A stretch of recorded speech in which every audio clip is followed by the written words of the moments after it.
Wanting to become a YouTuber for fun or for profit? Check out the amazing Blue Yeti microphone today. Affiliate link in the video description. Hey, what's going on, everybody? My name is Matt Jarbo. This is the Mundane Matt channel, and this story has been blowing up online today, and it honestly feels like something from like Taken 4. Like, I feel like this is something that Liam Neeson would have been called in to fix because he has a particular set of skills. But no, this is real life, and again, truth is always stranger than fiction. What you have here is a British model who was kidnapped in Milan to be sold in online auction, and that online auction was the deep web. Right? Again, just crazy stuff here. So what you've got is the woman who's 20 years old, and her name is Chloe Ayling, by the way, had arrived in the city to take part in a photo shoot arranged to her agent, but was abducted and held captive for 6 days. Now, a Polish national by the name of Lucas Herba, who is this guy right here, who also lives in the UK, has been arrested on kidnapping charges. All right. And so basically it says here that she arrived at the apartment for the shoot, where she was attacked by 2 men. Police say the woman was drugged, handcuffed, and loaded into a bag and put into the trunk of a car, which she was driven to an isolated house northwest of Turin.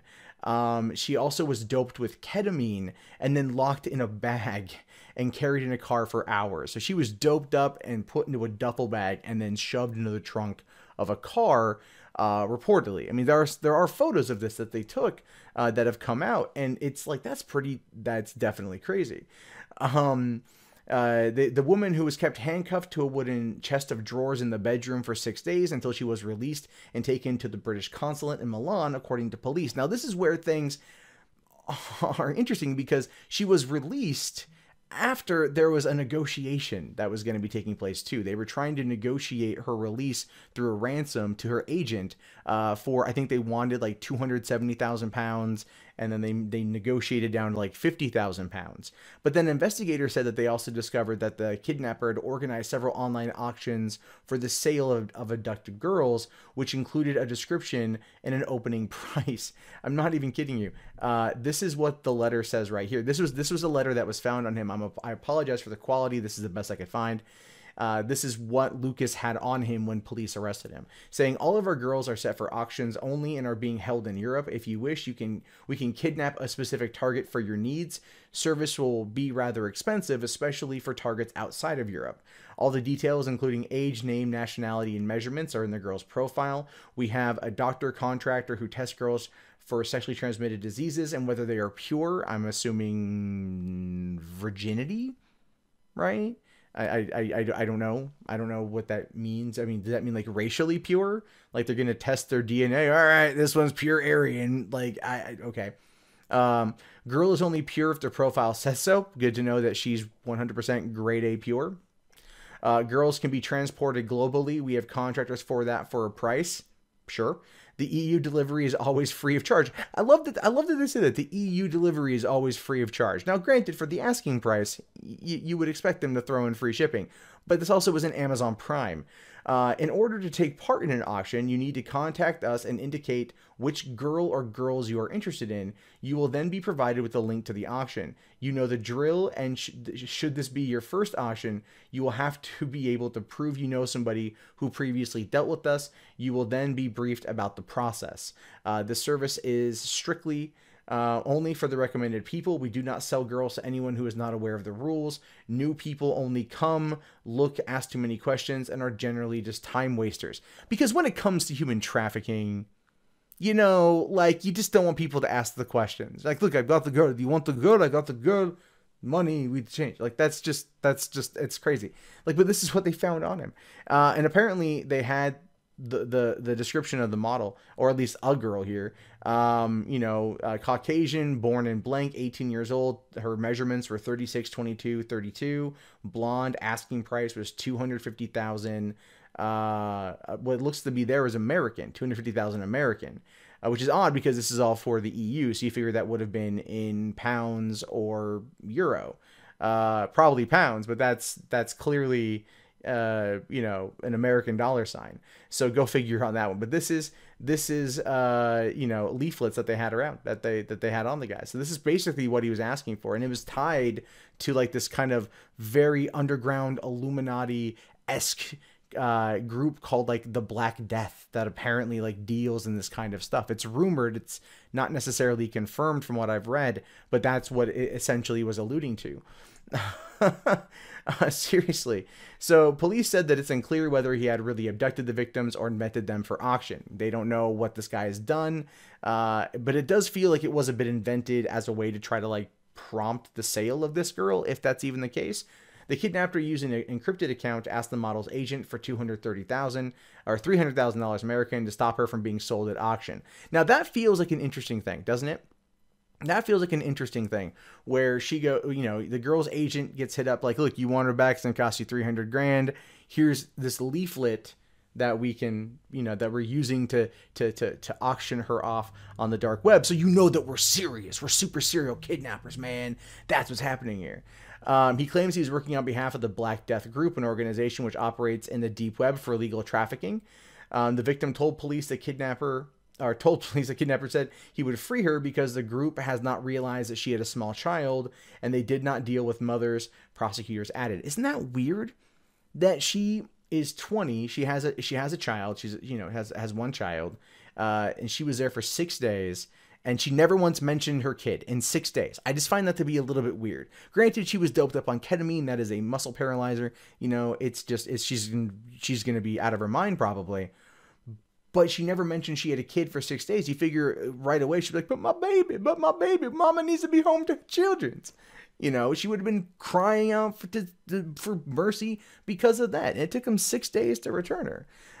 Interesting. It just is interesting, right?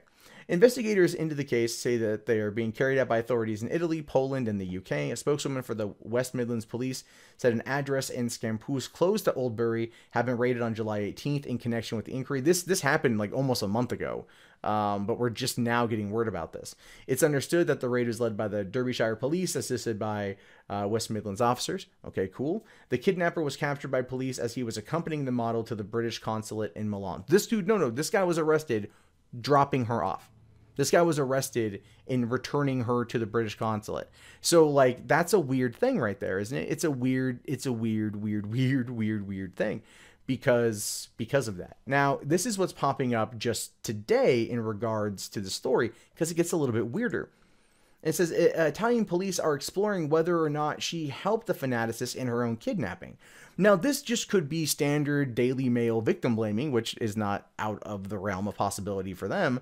But it says here that even though she said she was kidnapped, drugged, and stuff into a suitcase, they're looking at the possibility that they may have been collaborating. Herba's girlfriend, who lives in Birmingham, said he's a fanaticist who texted her. It also emerged that the suspect tried to sell the story to a British tabloid. Seriously, this is where it gets really weird and why I kind of was a little hesitant a few minutes ago. It says here that Herba emailed the Daily Mirror 2 days prior to the abduction, or 2 days into the abduction, under the heading British Model Kidnapped by Russian Mafia, offering to sell the story with photos of her. He told Italian police he had falsely claimed the Russian Mafia were involved in order to attract attention. My question there is like, is this just a dumb play? Is like, this is a dumb ransom attempt? I mean, because that's kind of what it feels like to me. This dude, kidnaps this woman for 6 days. Okay, clearly under the guise of wanting to auction her off. Okay, had gone through her agent, used an encrypted account, went through everything, because this is the woman right here. She's very attractive. And they're probably not going to determine that they were together. But if they were together, that's such an interesting story, because again, he uses an encrypted account, contacts her agent, sets up this photo shoot. She then goes by herself to Milan. Okay, goes to the studio, gets doped up with ketamine, shoved in the trunk of a car in a bag, driven a couple hours away, then spends 6 days locked with this guy, ends up developing trust with him. That's what she was saying. She was developing trust with him. She was building this relationship. He took her chains off her feet, kept telling her she would be freed soon. So there's no reason for her to run. At the same time, he's trying to negotiate a ransom for her return to the agent. And it starts at 270,000 euros or pounds and then drops down to 50,000 pounds by the end. And then somehow after 6 days, she's like, oh, now, by the way, I have a child. My child's probably wondering where I'm at. My baby wants her mommy.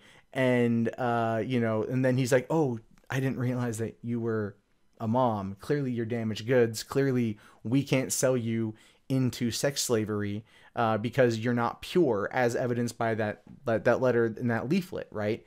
So here's what I think's happening. I think this Lucas guy, I think he kidnapped her. I think he fabricated the Black Death group. I think he did that as a way of trying to establish legitimacy for the kidnapping to help further move along the ransom payment. I think he wanted to have the story break in the tabloids, and you know, Daily Mail is a pretty big tabloid. He wanted it to break in the tabloids. He wanted there to be social pressure put onto the agent and the agency to pay the ransom in order to then facilitate the crime. And then after 6 days, when he realized it's not happening, maybe then he just kind of said, well, screw it, I'll let you go. But then he got popped in the process of trying to take her back. There are things here that aren't adding up to me. There are, like, why would he get caught returning her? Why not just, like, walk out and, like, you know, let her out of a car in some alley somewhere and then drive off into the night? Like, did this dude drive up like a pizza delivery boy inside of the British consulate in Milan and knock on the door and go, yo, Lucas Pizza here, I got your order, it's a blonde? No, she's pure. Well, she's not pure, she had a kid. Like, I mean, like, how did that even play out? Like, how would that even remotely happen? I'm sure there's details that have yet to come out about that, but to me, that says there's some craziness here that's kind of unheard of. But what do you guys think about this? Is this real, or is this just fiction?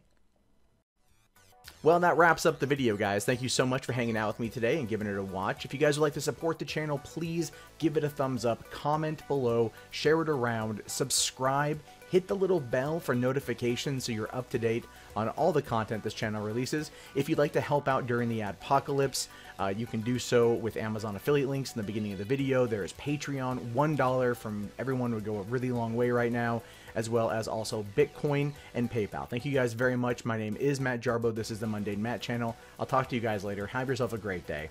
Peace out.